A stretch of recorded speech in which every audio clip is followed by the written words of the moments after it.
Hi y'all, welcome back to Solaris. Today's video is super exciting because it's going to be my first speed build on this new island, and y'all can finally get an idea of how this island is going to look and like what kind of vibe I'm going for.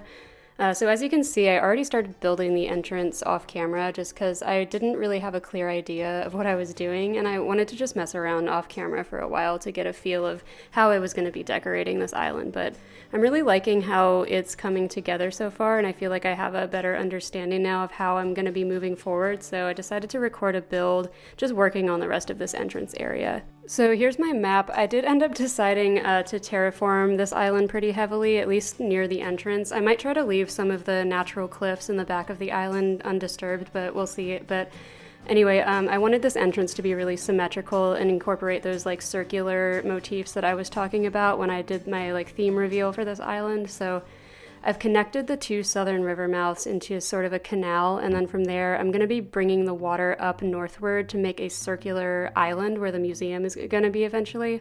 So that's kind of going to be the backdrop of the entrance. I don't know if that makes sense, but you'll see eventually. I've already worked a lot on the very beginning of the entrance, as you saw in the beginning, and I added the two symmetrical iron bridges on either side with iron fencing along the road. I really like it. It's all pretty different from anything I've built before, but it's really fun and I'm really excited about it.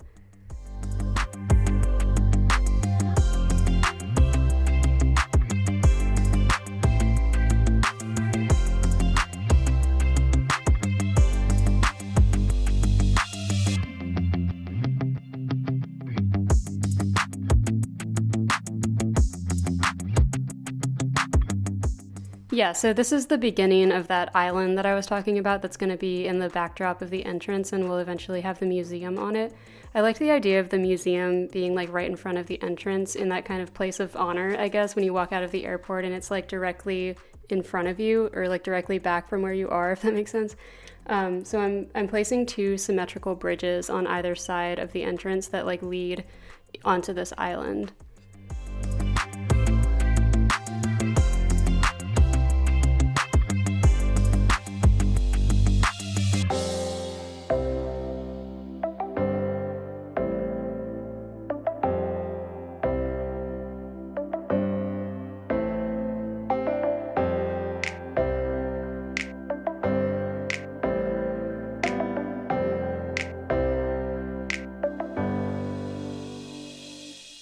This island obviously has a lot more symmetry than my last island did. I was kind of like nervous about that because I was worried that I didn't have like good enough spatial reasoning to make everything work and be symmetrical, but I think I'm doing okay with it, and I actually really like how it's turning out. I've always really liked symmetry. I find symmetry really satisfying. Like even when I was a kid and I would make art as a little kid, I like to make everything symmetrical. So this is actually really soothing to me.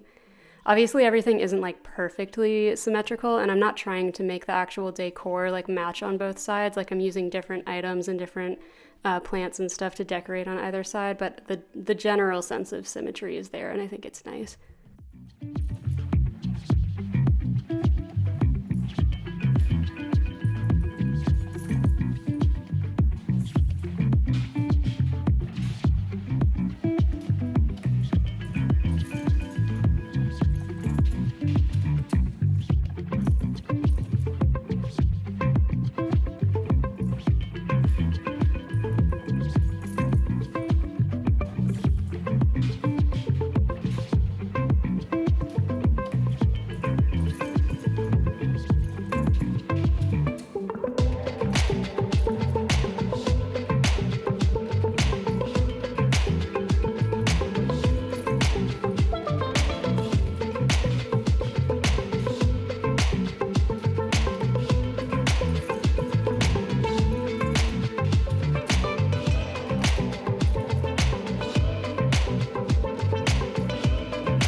As it always seems to go, this little front part of the man-made island that I'm working on ended up being significantly smaller than I had imagined it would be. So I was struggling a little bit with decorating it. I wanted some kind of decorative plaza type of feel, but I eventually end up going with something a little different, and you'll see eventually.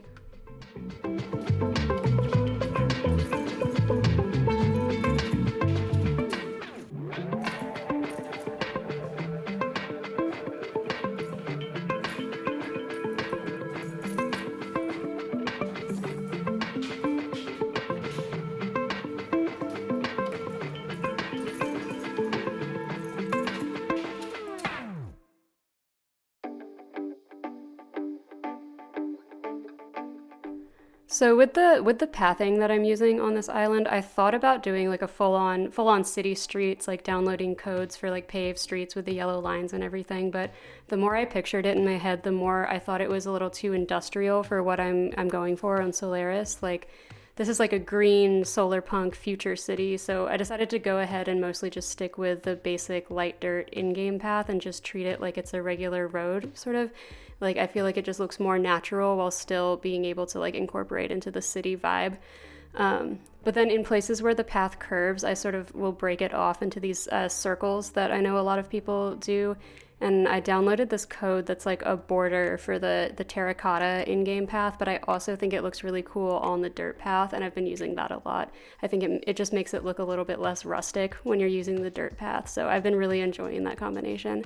Also, before anyone comments anything, I am aware that my custom design app is really disorganized right now. It's disorganized because I hadn't at this point decided what codes I was keeping and which ones I was going to replace. So I was like just testing things out, and I hadn't bothered actually organizing them all yet. So it will be fixed eventually.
So I'm putting these tiny pumpkin patches here next to the road because I just want to kind of incorporate and embed like natural food production into all of the areas on this island. Like every space really feels like it's being used for something and people really like live here. And there's this sense of like, I want there to be this sense of like abundance where you can just walk around the city and like pick stuff from a garden and eat it like anywhere you go, you know. That's why I'm also using a lot more fruit trees on this island than I did on Wild Zen, because they're not, I want everything to feel like it's both decorative and functional, and you can just walk around and there's like food and there's like, you know, I just want that feeling of overall like abundance everywhere.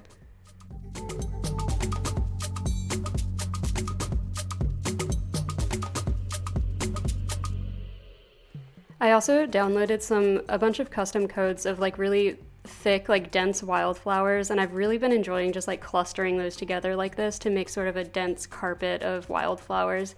I think that's just what I want. That's like what I want everything in the world to look like. I just want wildflowers growing everywhere, and so all the local pollinators are happy. I just really like the way it looks, and it makes it feel like more lush to me. And like I mentioned when I was first talking about this island's theme, I want to incorporate sustainable energy in like a really prominent way. And I had mentioned that I wanted to make like a solar farm on the island, but the more that I think about it, I'm more into the idea of just having solar panels like embedded everywhere, like especially near buildings, just to give the sense that like everything is solar powered and it's just a part of everyday life that you can just like see when you're walking around the city. I don't know anything about how solar power actually works in real life, but that is what I'm going for.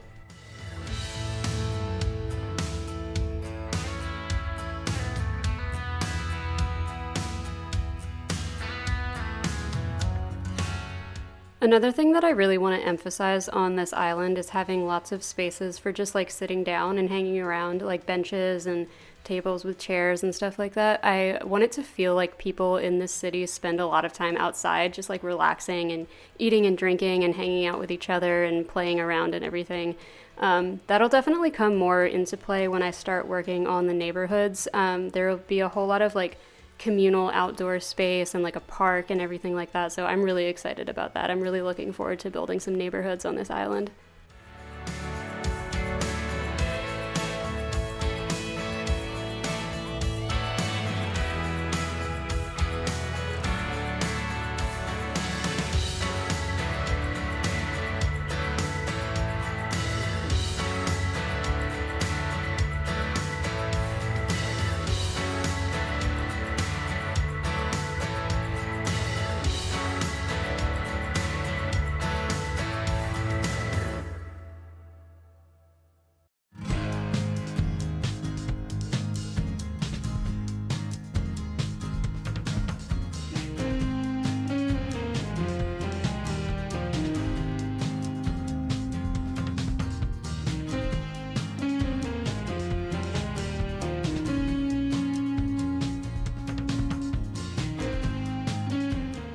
I'm definitely using a lot more flowers on this island than I did on Wild's End, and I'm mostly just sticking with like white, yellow, orange, and red because of the like fiery solar theme of the island. Though I'm still incorporating weeds among the flowers to add this like natural wildflower type of vibe to the flower patches because I really like the way that that looks.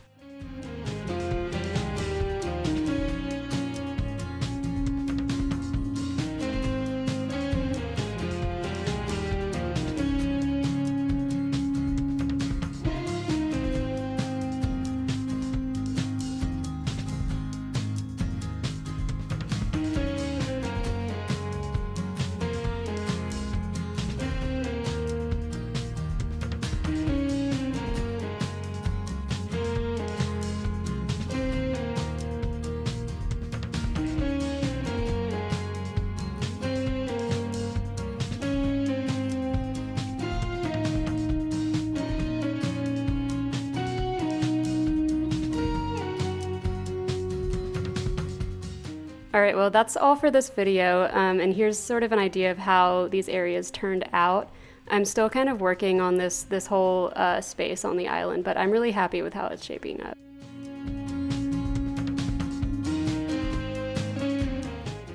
Thank you so much for watching. I really hope you have a great day, and there's going to be more speed builds coming your way very soon. All right, bye y'all.